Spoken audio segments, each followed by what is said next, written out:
The Death of a Showgirl, The Life of a Capitalist. That's what I think this album honestly should be called. I have been a Taylor Swift fan for an incredibly long time, right the way back to debut. I've met her, been to every tour, bought every album. I've been a big fan the whole time. And I'm sure I'm going to get called an absolute hater by some people because I've dared to express an opinion that criticises their love and idol. However, this album to me is incredibly problematic. I've woken up this morning to see that we've already got the dressing room version, the going out for a walk version, the sitting on the toilet version of various different songs.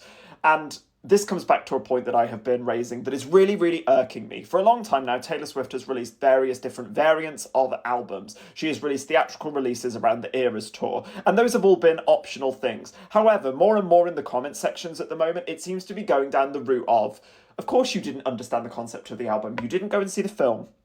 Of course you don't understand the concept of the album. You didn't read the poetry across the 6 vinyls. Of course you didn't. You didn't go and listen to the podcast, that Footballers podcast. You didn't tune in and do XYZ. It's starting to become microtransactional. That's what it's becoming. It used to be optional, that if you wanted to understand the concept of the album, you just bought the album. And then anything else enhanced the album. If you wanted to buy a different version and get a couple of extra songs or whatever, or a different colour, then you could do so. But now I feel like we've crossed a line within this fandom that needs to be called out, and the capitalism of it all now, for me, holds greater weight. Because before, it was all just, you know what, if you want to go and buy that, go and buy that, but it's not necessary. But now we've crossed a line into, this is now a microtransaction that you are telling me as fellow fans I need to do in order for me to get the concept. She called this album The Life of a Showgirl. She put Showgirls on the promo. She put Showgirls on the cover. She didn't release a single, and then people pre-ordered the album. It is not a stretch at all for people to have believed that that album was going to contain references to being a showgirl, both sonically and lyrically. That we were perhaps going to see songs like I Can Do It With a Broken Heart, or The Lucky One, for example. But instead we got, this is one of the albums of all time, isn't it? You know, whatever it is. But the fact that people are now saying, oh, but to truly understand it, you have to go and see the film. No, I'm not going to go and see the goddamn film. I'm not going to pay for an album and then go and do a microtransaction to go to the cinema to go and watch a film to try and understand the album that I've already paid for.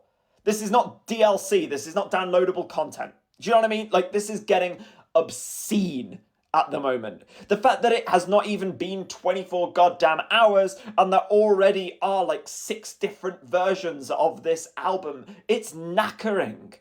It's knackering. It's not worthy of that, which brings me on to point 2. The Eras tour was a phenomenal tour that showcased her career for the last 15 years or whatever as an exceptional lyricist and artist. It was a moment in music history. It was a moment in music tour history. It was warranted that there was a film that came out alongside it. She had not earned that with an album. She had earned that with, 10 albums? 11 albums? Like, it was so warranted because there was a decade and a half's worth of material there that had slowly cultivated that respect. This has done nothing to cultivate that respect. She's just gone, I'm going to do a cinema release, and expecting it to be at the same level as the Eras tour without seeming within her organisation to fully recognise and understand why the Eras tour was what it was.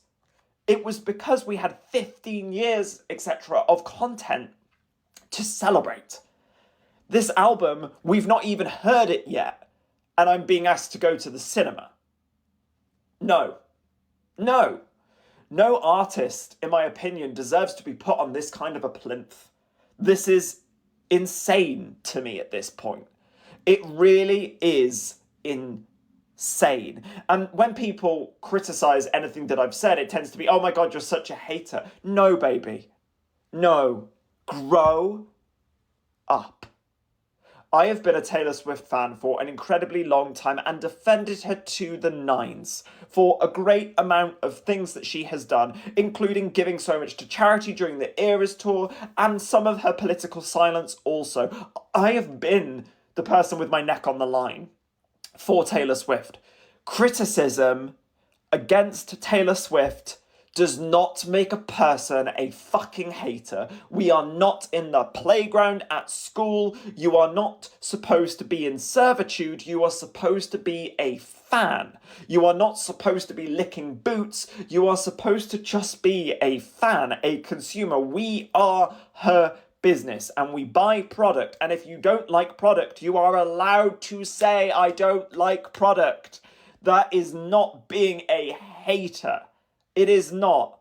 I have spent a lot of time on this app before praising her heavily, and now the time has come around for me to say, you know what? This is too fucking much. This album isn't any good. It is not worthy of what it's supposed to be. It's not worthy of a cinema release. It's not worthy of 16 fucking editions, and it certainly isn't worthy of what a lot of fans are saying, which is, in order to understand this, you mandatorily have to go and consume more. You have to buy in more. This is like, she's going to ask me for a subscription in a minute. Do you know what I mean? Like, this is so on the nose. And in a time like this, politically and economically, I think it is completely and utterly tone insensitive. I think that it does not show in any way, shape or form respect to the fandom, who have been fans for an incredibly, incredibly long time, to roll out during this economy and this political time an album full of songs that are all about how big her boyfriend's whatever is, and the fact that she's got $1 million wish list and she wants the entire block to look like him. And I really love caviar. I really love champagne. I really love my friends dripping in Gucci. I get that you're all struggling, but please give me more money. Go and see my cinema release in order to... No. No. No. This is not the fantasy that I want to escape into, and I'm not going to. It is really crass. The album is, and I'm just going to objectively say it, it's crap. It's a crap album. It's not good.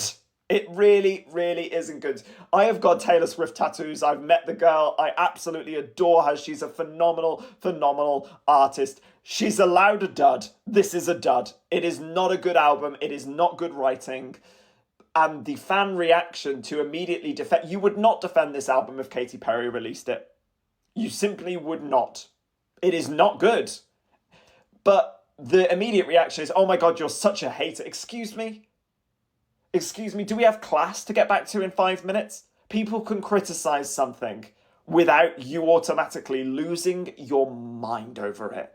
And it goes to give the reputation to this Taylor Swift fandom of being an unhinged cult. Because it's like, go watch my original video, where I literally do like a 5-minute preamble about how warranted her place in music is before going into a criticism. But apparently that makes me a hater. No. This album has missed so many marks, and so many people are deeply upset with it because it's not good.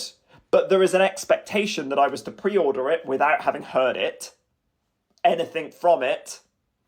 And now apparently an expectation that I'm supposed to go out and buy various different versions from fans to understand it. Because, oh, it's all about the secret life behind the curtain. Is it? Is it? This could have been called The Life of Anybody. Anybody rich, anyway. No, this messaging isn't coming across. The promo, the album artwork, the name, and then what it is. Oh, but you didn't go listen to the podcast. I'm not going to go and listen to the podcast. Why am I doing homework?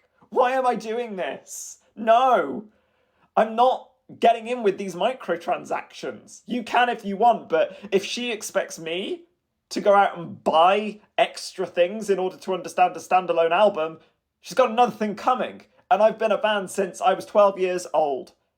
Pretty much exclusively. I don't really listen to any other pop music other than her.